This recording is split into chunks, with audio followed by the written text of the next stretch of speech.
Good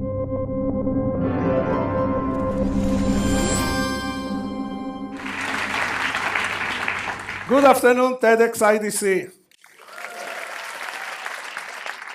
First of all, thank you for hosting me here. Though in some ways, I have very good relations with IDC and with TED. The Zell program of Liat gave me 3 of my better startups. 2 of them already have done exit, but we didn't come to talk about this today. We came to talk about what make Israel, what make this little piece of land in the middle of the Middle East so strong in startups, so very active, so galvanized. What is the secret? Why it happened? Every week I have people coming from all over the world asking why we have so many startups. What makes this country so crazy? And there are not many explanations.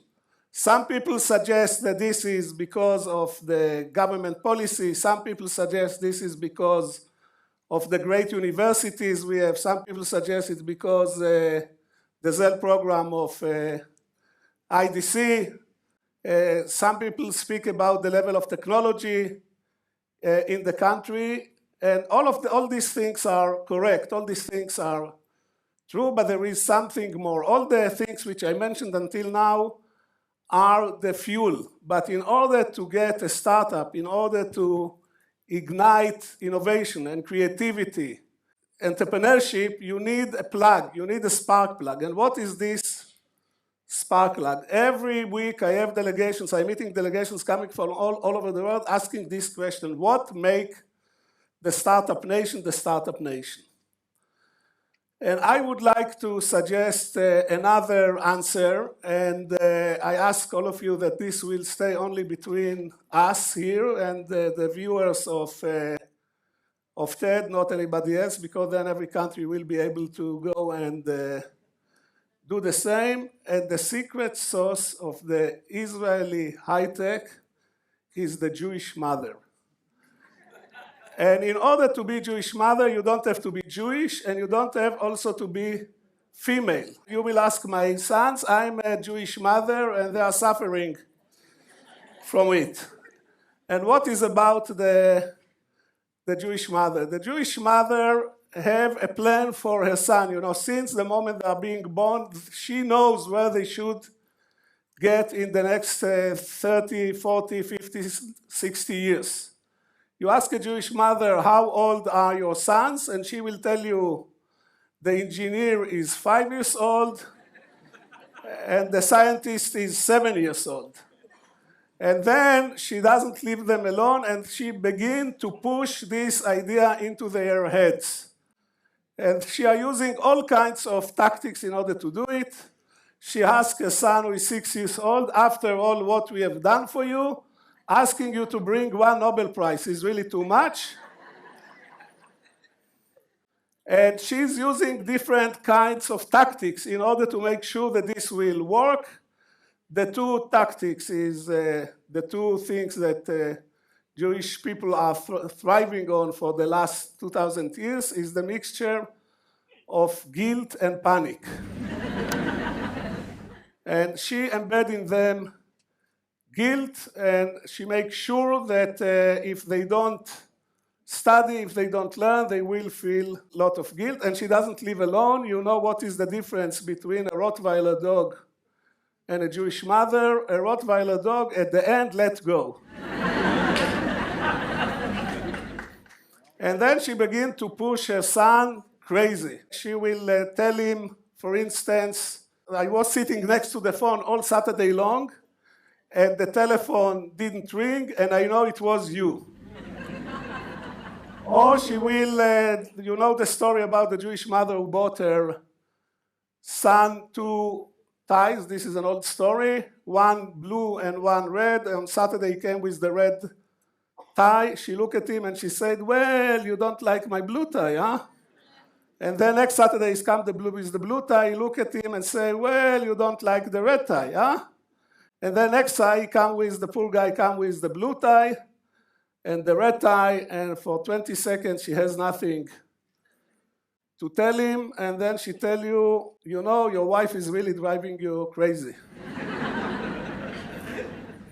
And me, as a young Israeli who grew in this country, I was subject to this very kind of thing. My mother used her own special tactic. She always told me, why all your cousins are so smart, and my sisters and brothers have kids which are so smart, and I'm the only one in the family who has an idiot as a son. And though she maybe finished 8 years of study, she always had an explanation. She explained to me, she had a very good sense about genetics. She told me, they are smart and you are idiot because they are not contaminated with the genes of your father. By the way, she was, this is not known, but she was one of the pioneers of biotechnology in this country. When the state was created in 1948, there was very little in Israel, and she had a small restaurant in Shenkin Street. She was one of the first Shenkinaïns. And she was able to take any organic substance and turn it into chopped liver. And this was the basis of the biotechnology industry in Israel.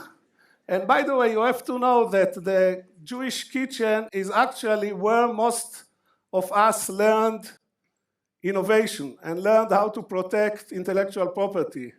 She would never give the correct recipe to any food.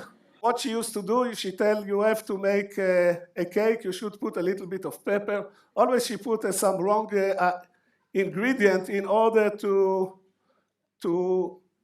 cover what she's doing. Also, I learned from her some good tactics. For instance, until today, when I see my banker, I push his cheek to see if the cheek come back. Why? Because when my mother used to go to Shuka Carmel to buy fish, she always pressed the cheek of the fish. If it stay pressed, means the fish is no good. If it comes back, it means good. So when I meet the chairman of the banks, I usually, you have to see if your bankers are still in good shape. Another thing which I learned from her, she used to do recursive cooking. What is recursive cooking? She used to make today's dish from yesterday remaining. So what she made today was from the remaining of yesterday. What she made yesterday was from the remaining of the day before. And until now, me and my brother are trying to figure when she bought the original products. So all these things came together in order to make the best out of products, not to give away the intellectual property. And this is the role of the Jewish mother. And by her pushing me all the time, I always try to impress her. Actually, I'm also trying to impress her today. If you want to know why I came to do is another pathetic attempt to impress her, and it doesn't work well because she died maybe 13 years ago, but I still try to impress her. And in order to impress her, I went to the Technion. I have done a doctorate, and my brother came to her and told her, you see, why do you see Yossi is an idiot? He made a doctorate. So she looked at him and she said, Ilan and Israel, my cousins, are doing research, and he's not doing research. He's not a doctor, he's a Dr. Kaker. This is what she said. And it's not only me. I spoke with Jenia Brin, the mother of Sergey Brin, and I asked her what will be with the fact that Sergey didn't complete his PhD in order to create this company Google. And she told me, this is true story, she told me, Google schmoogle, Sergey has to finish PhD and protect it. An honorary doctorate doesn't count. He has to write a thesis and protect the thesis. So at one point of time, a few years ago, the Technion decided to give me honorary doctorate. And I was standing on the stage of the Churchill building in the Technion. There were like 1,000 people in the audience. And in my recipient speech, I said, Mother, you see, I'm not an idiot. I got an honorary doctorate from the Technion. When I went to sleep that day and I put my head on the I heard a voice saying, honorary doctorate is not a true doctorate.